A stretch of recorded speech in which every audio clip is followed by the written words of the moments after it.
ఆయనే నా కోట ఆశ్రయమునే నమ్ముకొను దేవుడు.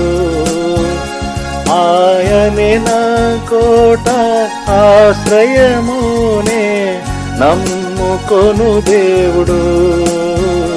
రక్షించు వేటకాని ఊరి నుండి పాడు తెగులు నుండి, రక్షించు వేటకాని ఊరి నుండి పాడు తెగులు నుండి, మహోన్నతుని చాటున వసించు వాడే ధన్యుండు.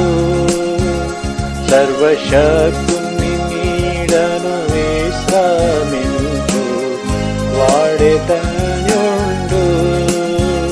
సర్వశక్తుని